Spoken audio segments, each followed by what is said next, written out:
Hello everyone. In this video, let's talk about the advantages of medium pips on thin sponge. First of all, let's clarify what these pips are. Well, firstly, they are not short pips.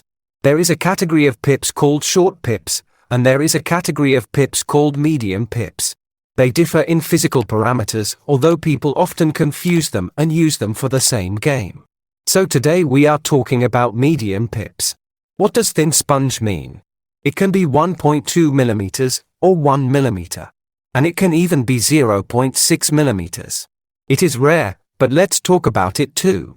Let's not mix all the pips and their advantages in one bowl of salad. There are different types of pips, and I will try to touch on different ones. So, let's take the typical purpose for short and medium pips, an attacking playing style. Let's take the Dr. Neubauer Explosion 1.2 millimeters pips as an example. Fast, aggressive. They come in different thicknesses, and the 1.2 millimeters thickness is significantly slower than the maximum thickness, and the friction is weaker. Thus, we have much more control and more destructive effects.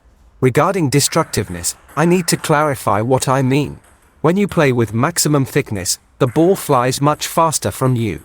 It has less destructiveness, but the opponent has less time to properly handle your ball.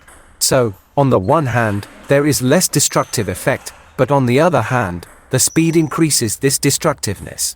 When you play with thin thickness, the ball flies slower, the opponent has more time to handle the ball, but there is more opposition. It's not better or worse than the first option. It's just a variation that someone likes more and someone likes less, just like the first option. In some situations you have extra time to accelerate the racket to punch as hard as with the maximum thickness. And then you can say that the ball flies from you quickly and with increased destructiveness. By the way, while we're making interesting and useful videos and reviews for you, please visit our TT Maximum store more often for your purchases. It's the best way to show your appreciation for our videos. In general, with thin fast medium pips you have the opportunity to play in an attacking style with a focus on control and destructiveness. Changing the rhythm, sometimes fast rhythm, sometimes slowing down, sometimes powerful attack, sometimes a short play, sometimes a power maneuver, sometimes an accurate ball placement. Of course, you can't play like this with maximum thickness.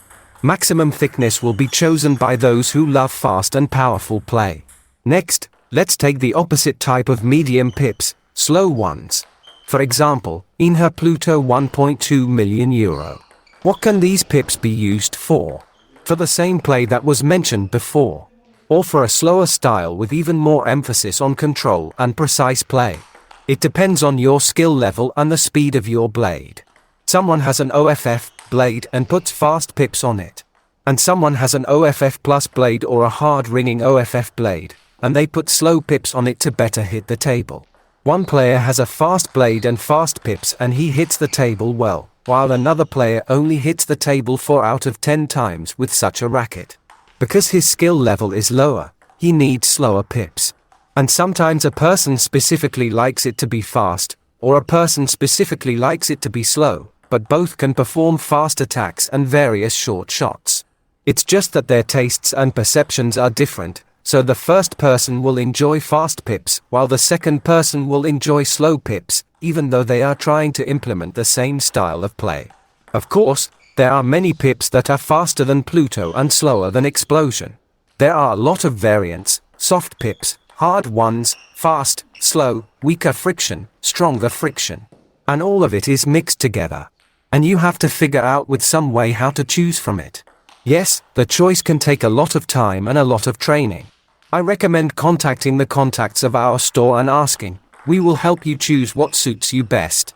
We will help you do it quickly, and our prices are good. Good service for good people. By the way, while I'm sharing this secret information with you, please hit the like button and subscribe. Likes won't click themselves. So, we've covered the topic of regular medium pips, and now let's talk about unusual medium pips. These are the Dr. Neubauer KO pips, with a sponge thickness of 0.6.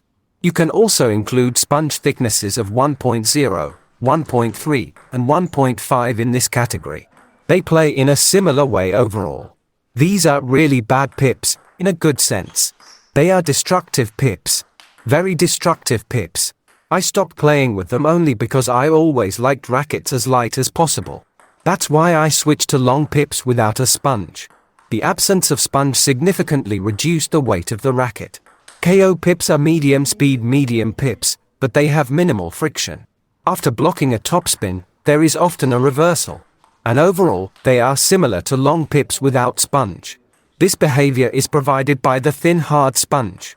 If it were softer, there would be no such high destructiveness and similarity to long pips. And if compared to the same pips on a thick sponge, the game is completely different. In general, the hard semi-tacky top sheet and the thin, hard sponge make these pips similar to long pips without sponge, but there is a significant difference in weight. By the way, if you compare KO with other medium pips with the same thickness of sponge, KO is often noticeably heavier due to its hardness. So, if we try to sum up everything said before in a couple of sentences, the thin sponge of medium pips reduces the ball speed compared to the thick one, decreases the reaction to incoming spin, reduces the weight of the rubber, reduces the ability to generate spin on the ball, and increases the destructiveness. If I forgot something, please add it in the comments. That's all for now. If you have any questions on this topic, please ask them in the comments under the video.